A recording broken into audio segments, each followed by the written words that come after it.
டெல்லியில் 4 தலைமுறைகளாக தமிழர்கள் வசித்து வந்த மதராசி முகாம் இன்று இடிக்கப்படுகிறது. அதற்கான வேலைகள் காலையிலிருந்து நடைபெற்றுக் கொண்டிருக்கிறது. மாநில அரசின் வளர்ச்சிப் பணிகளின் ஒரு பகுதியாக இந்த நடவடிக்கை எடுக்கப்படுகிறது என அப்பகுதி அதிகாரிகள் தெரிவித்து வருகின்றனர். இருப்பினும் 4 தலைமுறைகளாக நாங்கள் வாழ்ந்த இடத்தை எங்கள் அனுமதியின்றி இடிக்கக்கூடாது என்று அப்பகுதி மக்கள் கண்ணீருடன் முறையிட்டு வருகின்றனர். தமிழ்நாட்டு கூட பாவாத இங்க இருந்தோம் சார், இதே வாரத்துல பேசிக்கிட்டு இருந்தோம் சார். இப்ப திடீர்னு வந்து இது மாதிரி சொல்லி இது மாதிரி இடிக்கிறாங்க கேட்க சார் பார்த்து.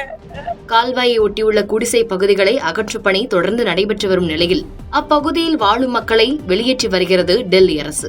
இதற்கு பதிலாக மாற்று இடம் வழங்கப்படுகிறது என்று அரசு அறிவித்த போதிலும் அந்த இடம் 45 கிலோமீட்டர் தொலைவில் உள்ளது என்றும், மேலும் 370 குடும்பங்களில் 189 குடும்பங்களுக்கு மட்டுமே அந்த இடம் வழங்கப்படுகிறது என்றும், மீதி குடும்பங்கள் எங்கே செல்லும் என்ற கேள்விக்குறியும் அம்மக்கள் எழுப்பியுள்ளனர்.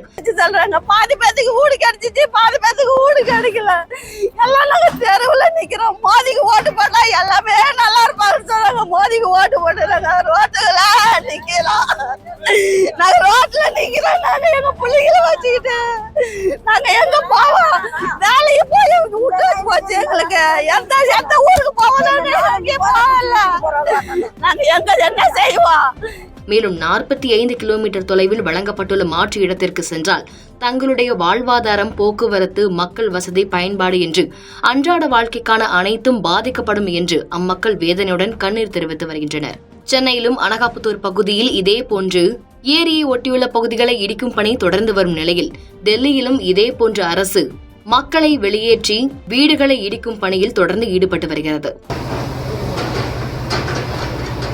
இந்நிலையில் போலீசார் பலத்த பாதுகாப்புடன் அங்கு குவிக்கப்பட்டுள்ள நிலையில் போலீசாருக்கும் அப்பகுதி மக்களுக்கும் இடையே தள்ளுமுள்ளு ஏற்படுகிறது. பெண்கள் அதை தடுக்க முயற்சிக்கும் பொழுது பெண் போலீசார் அனைவரும் குண்டுக்கட்டாக அவர்களை தூக்கி வெளியேற்றும் நிலையும் தற்பொழுது அப்பகுதி மக்களுக்கு ஏற்பட்டுள்ளது. செய்திகளை உடனுக்குடன் தெரிந்து கொள்ள கீழ்கண்ட கேபிள் மற்றும் டிடிஎச் நெட்வொர்க்குகளில் எம்நாடு செய்தி தொலைக்காட்சியை காணுங்கள். பாதகம் செய்பவரை கண்டால் நாம் பயம் கொள்ளலாகாது பாப்பா. மோதி மிதித்துவிடு பாப்பா, அவர் முகத்தில் உமிழ்ந்துவிடு பாப்பா.